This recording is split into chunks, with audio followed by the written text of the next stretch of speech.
할렐루야. 이 아침에도 하나님의 큰 은혜가 있기를 소망합니다. 좋은 시 한 편을 읽어드리겠습니다. 조제도 시인의 어른이 되면이라는 시입니다. 어른들 중에는 안 좋은 사람도 많지. 술버릇이 나쁘거나 성질이 안 좋거나 나는 어른이 되면 이런 사람이 되고 싶어. 함께 있으면 마음이 따뜻해지고 결점까지도 그대로 받아들여 가치 있고 소중한 사람으로 느껴지게 하는 사람, 사랑받고 있다는 느낌을 강하게 주는 사람. 그런 어른은 큰 나무 같을 거야. 한여름 태양볕에 지친 생명을 보듬어 편안히 쉬게 해주는 그런 어른은 큰 바위 같을 거야. 작은 풀들이 옹기종기 모여 풀꽃 나라 이루는 2015년에 출판한 자물쇠가 철컥 열리는 순간, 제목이 재미있죠. 그런 시집에 실린 그러한 시입니다. 이른 아침에 이 시를 읽어드린 이유는 지금 시대가 어른이죠. 성숙한 신앙인이 절실한 시대라고 생각되기 때문입니다. 우리는 어른입니다. 저도 벌써 40대 중후반이 되었습니다. 제 딸이 초등학생인데요. 제가 그때쯤에 부모님이 하시던 말씀이 생각이 납니다. 얘야, 시간 참 빠르다. 금방 어른 된다. 그때는 정말인가 싶었는데 지금은 제가 제 딸에게 그런 얘기를 하는 나이가 되었습니다. 우리가 어른이기는 한데 어른다움에 대해서 우리가 얼마나 의식하며 살아가고 있을까요? 부모로서 또 성인이자 어른으로서 무엇보다 신앙인으로서 우리는 정말 어른다운 어른으로 살고 있습니까? 오늘 본문이 하시는 말씀이 바로 이 신앙 성숙에 대한 말씀입니다. 우리 신앙이 어린아이에 머물러서는 안 된다. 신앙의 미숙함을 어쩔 수 없는 일이라고, 그냥 정당한 것이라고 그렇게 변명하지 마라 말씀하고 있습니다. 예배소 교회는 지금의 터키, 투르키예로 바뀌었죠.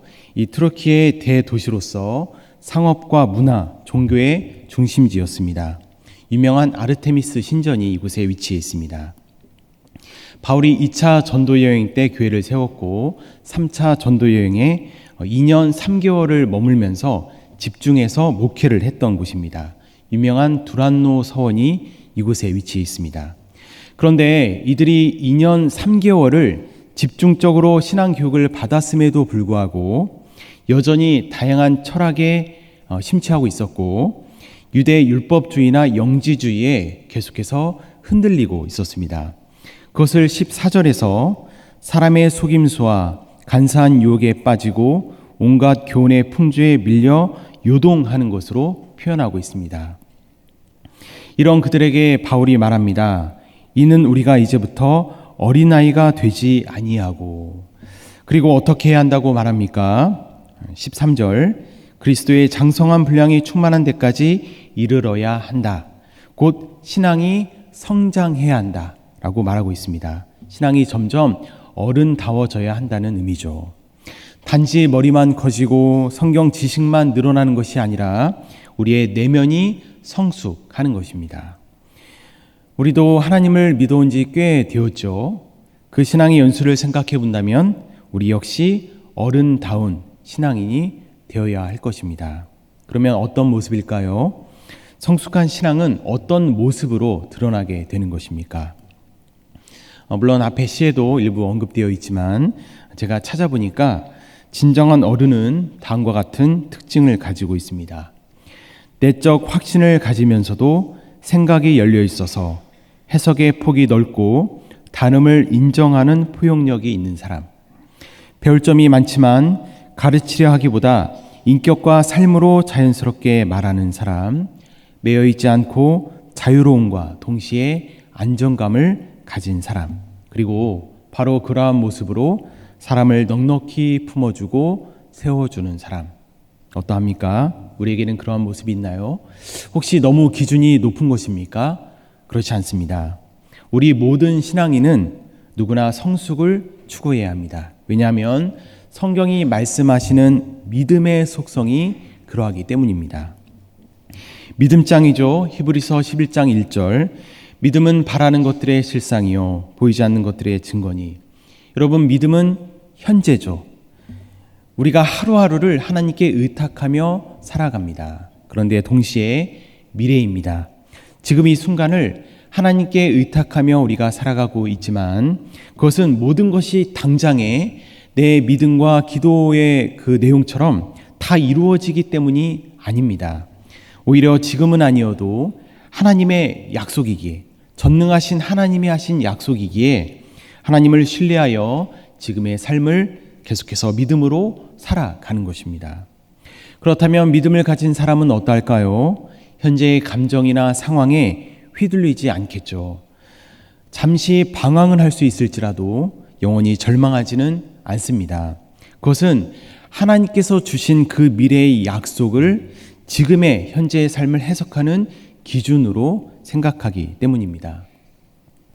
지금의 삶이 모두 이해가 되고 모두 수용이 되어서가 아닙니다. 오히려 그 반대죠. 아니, 하나님을 믿는데 왜 내 삶에는 변화가 없는가? 그렇게 오히려 더 이해가 되지 않습니다. 하지만 하나님의 약속이라는 이 더 큰 이야기 안에서 현재를 바라볼 때 지금 이 순간이 전부가 아님을 알게 됩니다. 우리의 내면에 현재를 넘어선 그러한 해석의 틀이 생기게 되는 것이죠. 나의 시선을 넘어선 하나님의 시선으로 바라보게 되는 것입니다. 여러분, 내 한계를 벗어난 것, 내 틀을 깨는 것, 그것이 무엇입니까? 그것이 바로 성숙입니다. 참 믿음은 바로 이러한 속성을 가지고 있다는 사실입니다. 그런데 이게 또 전부가 아닙니다. 우리가 성숙해져야 하는 또 다른 이유가 있는데요. 사실 이것이 훨씬 더 중요합니다. 그것은 우리가 믿는 하나님이 탁월하신 분이시기 때문입니다. 여러분은 하나님을 거룩하신 분으로 믿으시죠? 아멘. 네. 거룩함이란 다른 모든 피조물과 근본적으로 다른 구별됨을 의미하면서 모든 것을 초월하는 탁월함을 동시에 의미합니다. 하나님은 탁월하신 분이십니다. G.K. 빌이라는 신학자가 이런 말을 했습니다. 우리가 믿는 것이 된다. 우리가 믿는 하나님이 탁월하시기에 우리도 그 탁월함을 닮아가게 되어 있습니다. 그런데 만약에 우리가 오랜 시간을 하나님을 믿어왔는데도 우리 안에 하나님을 닮은 모습이 없다고 한다면 어떠할까요? 중요한 것은 여러분 방향성이죠. 지금은 좀 부족할 수 있습니다. 그런데 우리의 방향은 정확히 그곳을 향해야 합니다. 만약 우리 안에 하나님 자체에 대한 바라봄이 없다고 한다면 여전히 내 것만 소중하고 기도의 내용도 한결같이 내 필요, 내 문제에만 집중하고 있다면 그렇다면 그것은 무엇을 증거하는 것이겠습니까? 우리가 가진 그 믿음에 뭔가 문제가 있다는 것이죠. 이스라엘 역사를 보면 실제로 그러했습니다. 여러분, 출애굽 때 금송아지 사건 다 아시죠? 이들이 왜 금송아지를 만들었을까요? 여호와 말고 다른 신을 섬기기 위해서 만든 것이 아닙니다.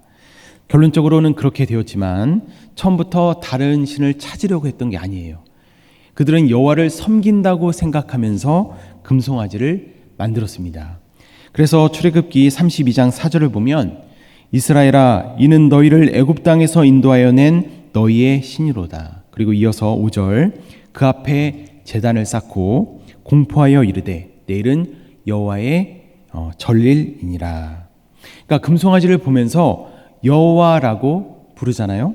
금송아지가 생겨난 그날을 마치 안식일처럼 또 주일처럼 여호와의 성일로 지키고 있습니다. 이들은 금송아지를 통해 여호와를 섬기려고 했던 것입니다. 그렇다면 무엇이 문제였습니까? 여호와가 누구인지를 몰랐던 것이죠. 왜냐하면 그들에게는 여호와 하나님 그분 자체가 필요했던 것이 아니라 단지 자신들을 인도할 존재가 필요했던 것입니다. 다시 말해서 그들의 믿음이라고 하는 것이 하나님을 인격적으로 아는 신앙이 아니고 자기 필요에 따라 하나님을 이용하는 신앙이었던 것입니다. 그리고 그 결과 그들은 여호와 앞에서 음란해지고 방자해졌습니다. 그들의 믿음이 어떠했는지가 만천하에 드러나게 된 것입니다. 결국 우리가 믿는 것이 되어 가는 것입니다. 기독교에서 말하는 참신앙은 성숙해 갑니다. 믿음의 속성이 그러하고 또 우리가 믿는 하나님의 모습이 그러한 분이기 때문입니다. 만약에 지금까지 이 사실을 모르셨다면 괜찮습니다. 이제부터라도 아시면 됩니다. 또 만약에 지금까지 그 길을 잘 걸어오셨는데 지금 좀 지쳐서 잠시 멈춰 계신 것이라면 그것도 괜찮습니다. 이제부터 다시 걸어가시면 됩니다. 우리가 한 공동체죠. 우리가 함께 그 길을 걷기를 소망합니다.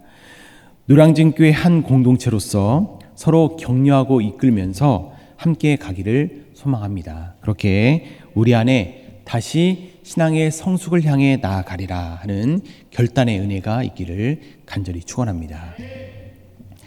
자, 그렇다면 어떻게 하면 신앙이 성숙할 수 있을까요? 두 가지를 살펴보겠습니다. 먼저 신앙 성숙은 전적으로 성령이 하시는 일입니다. 여러분, 신앙 성숙은 인격 수양과 다르죠. 우리가 하나님을 믿는 것이 내 인격을 좀 이렇게 수양해야 되겠다, 그렇게 믿는 것이 아니지 않습니까? 하나님의 성품을 닮아가고 성령의 열매를 맺어가는 것입니다. 무엇을 위해서 그런 것이죠? 자기 완성이 아니라 나는 죽고 예수로 사는 삶을 위해서, 그 모습을 통해서 복음을 전하고 세상 가운데 하나의 씨앗으로 심겨지기 위해서입니다. 따라서 신앙 성숙은 우리가 어떻게 할 수 있는 일이 아니라 성령께서 하시는 전적인 성령의 사역이라는 사실입니다. 여러분, 사도 바울의 그 회심을 생각해 보십시오. 바울은 완벽한 율법주의자, 그래서 이 바늘이 들어갈 틈이 전혀 없는 사람이었습니다. 그런데 성령이 임재하셔서 그 가운데 예수님을 영적으로 만나게 되자 그런 바울도 변화되었습니다. 사람이 결코 할 수 없는 일을 하나님은 하시는 것이죠.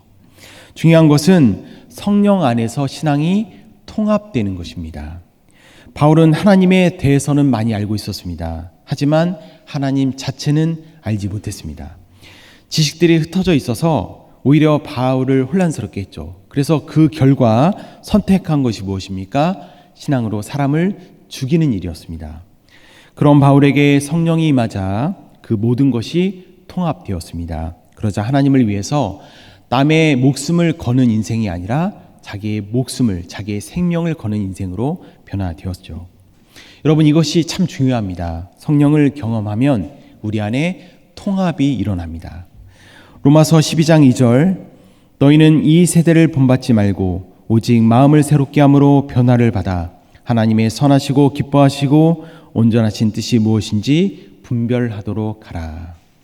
여러분, 여기에서 변화를 받아라는 단어는 헬라어로 메타모르포라는 단어인데요. 이것은 근본적인 변형을 의미합니다. 애벌레가 나비가 되듯이 완전히 새로운 형태로 변화되는 것입니다. 여러분은 애벌레일 때는 그 삶이 전부라고 생각하죠. 어렴풋이 뭔가가 더 있다는 것을 느끼기는 하는데 그게 뭔지, 그리고 어떻게 그럴 수 있는지를 알 것 같은데 사실은 자세히 물어보면 모르는 것입니다. 하지만 번데기에 들어가서 죽음과 같은 그 시간을 홀로 씨름하고 그리고 그 인고의 과정을 통과하여서 다시 변형되고 보니까 그렇구나 라고 이해가 되는 것입니다. 여러분, 말로 다 설명해야 할 수 있을까요? 설명하는 것이 아니라 이 변화는 중심으로 느끼는 것입니다. 막연했던 것이 선명해지고 답답했던 것이 시원하게 풀리는 것을 느끼게 되죠. 내 안에 서로 흩어져 있던 모든 지식과 경험들이 하나로 합쳐지는 것을 분명하게 느끼게 됩니다. 그것이 바로 통합입니다. 성령 안에서 일어나는 성령께서 전적으로 행하시는 그러한 통합입니다. 통합이 왜 필요할까요?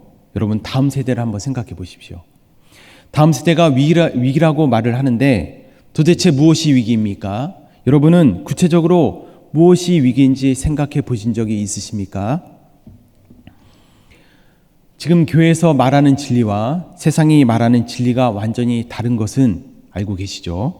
교회에서는 창조를 말하고 세상은 진화를 얘기합니다.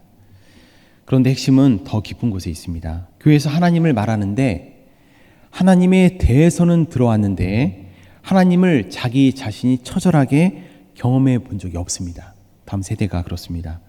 신앙은 여러분 체험적인 알미예요. 그런데 하나님을 내 깊은 곳에서 경험한 적이 없다? 하나님의 위대하심을 직면해 본 적이 없다? 그렇다면 당연히 세상의 이 얘기가 진리가 되는 것입니다. 왜 이런 일이 벌어지는 것입니까? 그것은 우리 부모들이 대신 믿어줬기 때문입니다.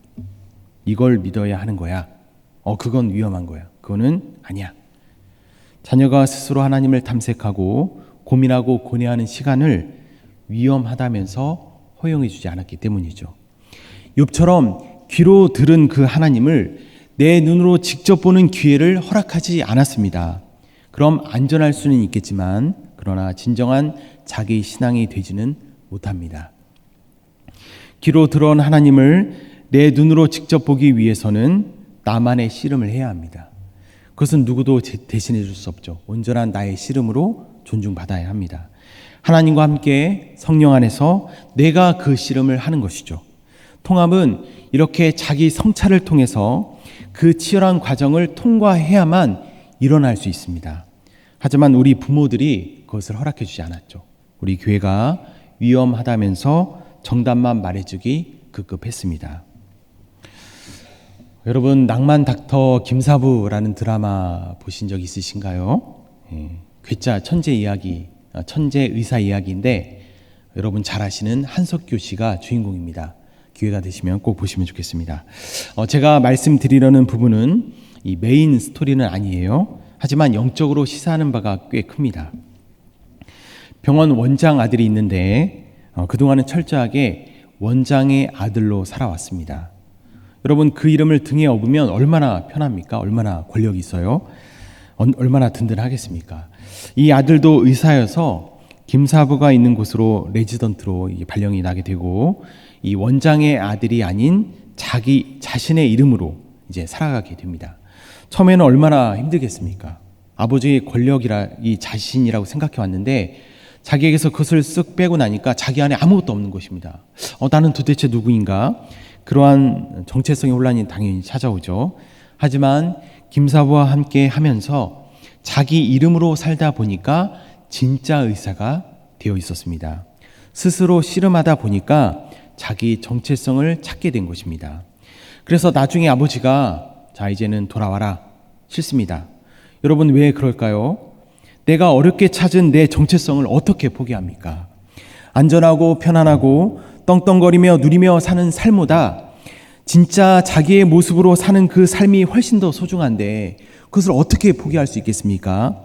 우리의 신앙도 바로 성령 안에서 내가 씨름하면서 진짜 내 신앙을 찾아가게 되는 것입니다. 성숙은 성령께서 이루십니다. 그 성령을 신뢰하여서 자녀들에게 스스로 씨름할 수 있도록 허락해 주십시오. 정답은 말로 가르치는 것이 아니라 부모인 우리가 삶으로 보여주는 것이지 않겠습니까? 여러분 신앙생활의 방향을 그렇게 잡으시면 좋겠어요. 구원받은 것에 만족하는 신앙에서 또 이 세상의 복을 누리는 것을 추구하는 신앙에서 성령과의 교제 속에 살아내는 그런 관계의 신앙으로 그래서 그것이 신앙이라는 것을 내가 삶으로 자녀에게 보여주겠다. 그렇게 결단하기를 소망합니다. 그리고 자녀들을 하나님께 믿음으로 내어드리십시오. 더 많이 씨름할수록 더 건강하게 자랄 수 있습니다.